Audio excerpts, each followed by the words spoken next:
একমাত্র ক্ষমতাকার। ইন্নাল্লাহা আলা কুল্লি শাইইন কাদির। হইতে পারে এই কথা বলার কারণে অনেকে আমাকে কাউন্টার দিবে, অনেকের চোখ রাঙ্গানি খাইতে হবে।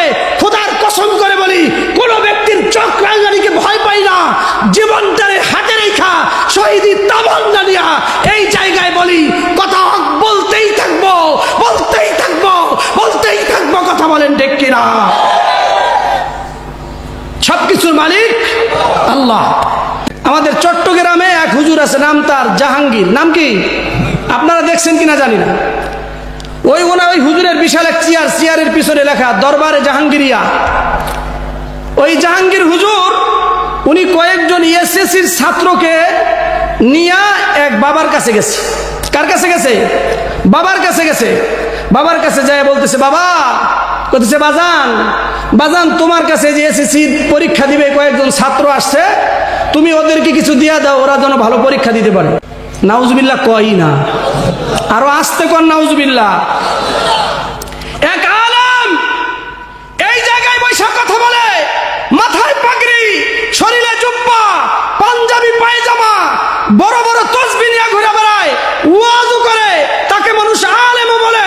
ওই আলেম এক বাবার দরবারে যায় কয়েকজন যুবককে নিয়ে যায়, বলতেছে, এ যুবকেরা বাবার কাছে চা, বাবা যদি তোর জন্য কিছু করে তুই পরীক্ষায় ভালো রেজাল্ট করতে পারবি। আমি আপনাদের কাছে জানতে চাই, পরীক্ষায় ভালো করা, খারাপ করা, এই সব কিছুর একমাত্র মালিক তিনি কে? মানুষের ধন দৌলত, টাকা পয়সা, যা কিছু দরকার হয়, সুখ শান্তির একমাত্র মালিক তিনি কে? পৃথিবীর কোন বাবার এই ক্ষমতা আছে মানুষের টাকা পয়সা বাড়ায় দেওয়ার? কোন বাবার এই ক্ষমতা আছে কোন মানুষকে সন্তান দেওয়ার? তাহলে যেই হুজুর স্টেজে বৈশা কোরআন হাদিসের কথাও বলে, আবার বাবার কাছে নিয়ে যায় যে বাবা এদেরকে কিছু দেন, এরা যেন পরীক্ষায় ভালো রেজাল্ট করে। আমি বলি 95% মুসলমানের দেশে এ সকল ভণ্ড পীরদের, এ সকল ভণ্ড আলেমদের বয়কট করা দরকার। যদি আজই বয়কট না করা হয়, এরা তো আলেম নয়, এরা ঈমান চোর। কথা বলেন ঠিক কিনা? যেই সকল ছাত্রদেরকে নিয়ে গেছে, ওদের ভিতরে ধারণা জন্মাইলো কি, আমার বাবা আমার পরীক্ষায় ভালো রেজাল্ট করাই দিতে পারে। কথা বলেন ঠিক কিনা?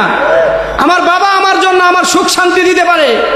বলেন, ওই যিনি ঘুমায় গেছে, মরে গেছে, উনি কোন ব্যক্তির সুখ শান্তি দেওয়ার মালিক? মালিক যিনি, তিনি কে? তাহলে সে তো মুশরিক হইল, তার ঈমান তো চলে গেল, সে অন্য মানুষদেরকে মুশরিক হওয়ার জন্য দাওয়াত দিতেছে। আমি বলবো ও হয়তো বা পাগল।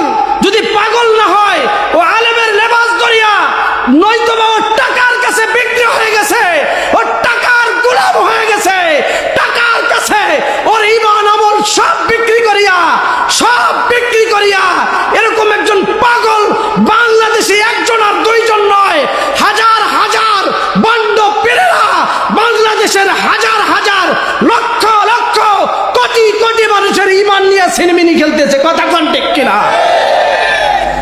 আমার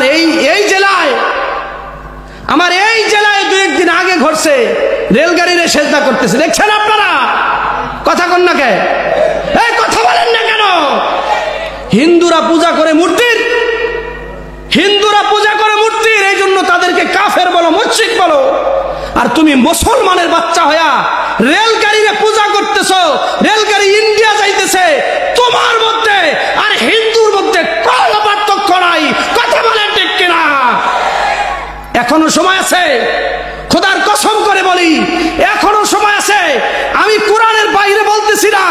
সূরা নিসা 116 নম্বর আয়াত, হিফজুল কোরআন শরীফ 5 নম্বর পারার 16 নম্বর পৃষ্ঠার মাঝামাঝি আয়াত, আল্লাহ বলেন, ইন্নাল্লাহা লা ইয়াগফিরু আইয়ুশরাকা বিহি ওয়া ইয়াগফিরু মা দুনা যালিকা লিমান ইয়াশা ওয়া মান ইউশরিক বিল্লাহ ফাকাদ দাল্লা দালালাম বাঈদা। আল্লাহ বলে, বান্দা নামাজ 2 রাকাত পড়ো নাই, রোজা 2টা রাখো নাই, হজ ফরজ হয়েছে করতে পারো নাই, যাকাত দিতে পারো নাই, আমি চাইলে তোমার সব গুনাহ মাফ করতে পারি। খবরদার বান্দা, শিরক নিয়ে আসবি না, শিরক নিয়ে আসবি না। আমি আল্লাহর জাতের সঙ্গে শিরক করবি না, আমি আল্লাহর সিফাতের সঙ্গে শিরক করবি না। কারণ তোর সামনে তোর সন্তান যদি অন্য কাউরে বাবা বলে, তুই বাবা হিসাবে যেমন সহ্য করতে পারো না, আমি আল্লাহ আমার সিফাতের সঙ্গে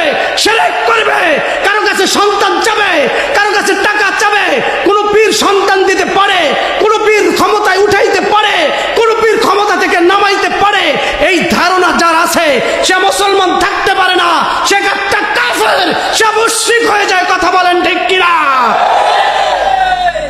আল্লাহ রাব্বুল আলামিন আমাদের ঈমান আকীদাকে ঠিক করে দেন, বলে আমিন। বলতেছিলাম যে কথা, আমার এই এলাকায় ওই পার্টি আছে না নাই? এই সমাজেও আছে। সবচেয়ে বেশি মাজলুম রাজবাড়ির মানুষ। রাজবাড়িতে হক্কানি ওলামা ইকরামের সংখ্যা কম, যার কারণে এই সমস্ত ফিতনা, শিরকি মতবাদ, বেদাতি মতবাদ রাজবাড়িতে সবচেয়ে বেশি। কথা বলেন ঠিক কিনা? এ কথা আমাকে এখানেই বলতে হবে। আমার এই বয়ান লালমনিরহাটে যায় দিলে চলবে না, রংপুরে যায় দিলে চলবে না, পিরোজপুরে যায় দিলে চলবে না। পিরোজপুরের মানুষ এরকম শিরিক করে না, লালমনিরহাটের মানুষ এই শিরিক করে না। 64 জেলার মধ্যে এক জেলার মানুষ এই শিরিক করে, পীর বাবারে আল্লাহর জাতের সঙ্গে শিরিক করায়। সুতরাং এই ওয়াজ এই জায়গায় করতে হবে, এই জেলায় করতে হবে। কথা বলেন ঠিক কিনা? যা কিছু দেয় তিনি কে?